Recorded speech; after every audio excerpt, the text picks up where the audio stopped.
Сәлеметсіз бе, құрметті практикант? Біздің екінші сабағымызға қош келдіңіз.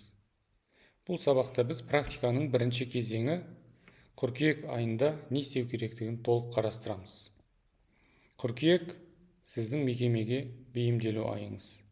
Бұл айда сіз тек сабақтарға қатысасыз, бақылау хаттамасын толтырасыз, тәлімгеріңізбен жақсылап танысып, қарым-қатынас орнатасыз. Мекеменің тәртібін үйренесіз.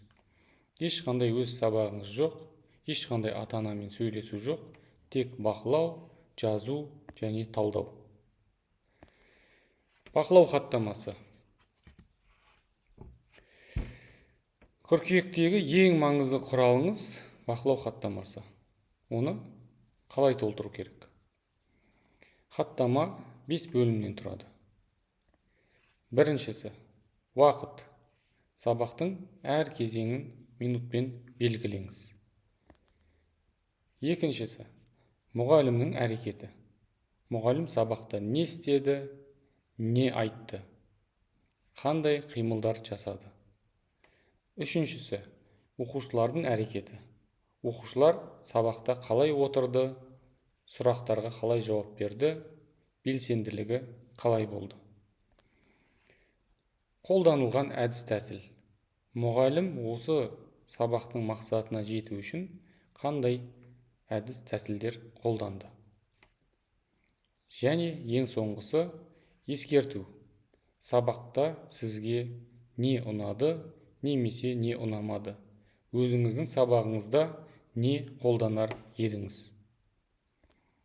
Хаттаманы толтырғанда ешқандай баға бермеңіз. Тек фактілерді жазыңыз. Мысалы, мұғалім қатты дауыстады. Емес, мұғалім дауыс көтерді. Оқушылар жақсы жұмыс істеді емес, 5 оқушы қол көтеріп жауап берді, 3 оқушы тақтаға шықты деген сияқты. Хаттаманың соңында қорытынды бөлім бар. Онда былай деп жазыңыз. Бүгінгі сабақта маған бір нәрселер ұнады, яғни ұнаған нәрселеріңіз. Өз сабағымда осындай нәрселерді қолданар едім. Және тәлімгерге мынандай сұрағым бар деген сияқты.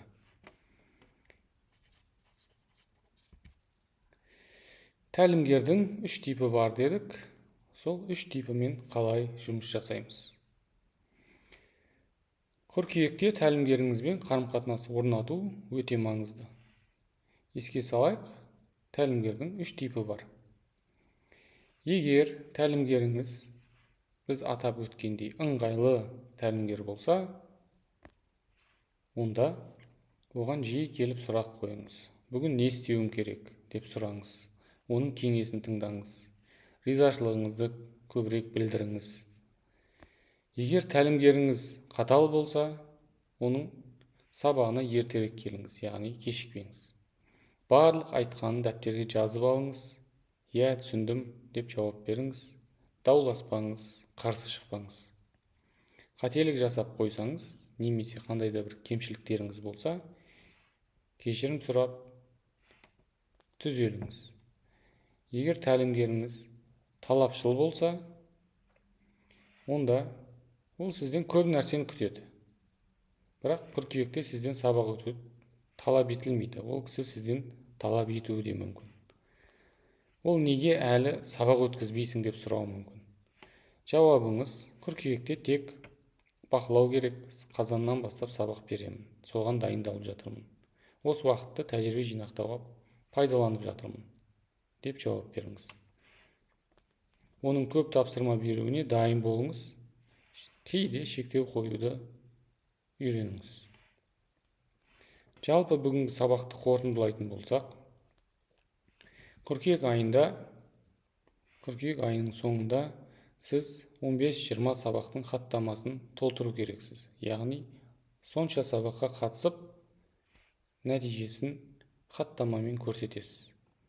Тәлімгеріңізбен кемінде 5 рет сөйлесу, яғни жеке кездесу, ол кісіден кеңес алу, сөйлесу бойынша не қорытынды жасадыңыз, соның барлығын хаттамаға түсіресіз.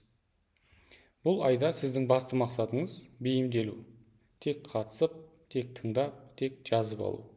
өз сабағыңызды қазаннан бастайсыз. Осымен бүгінгі сабағымыз тәмам. Осы сабақтың тестін сәтті өтуге тілектеспін.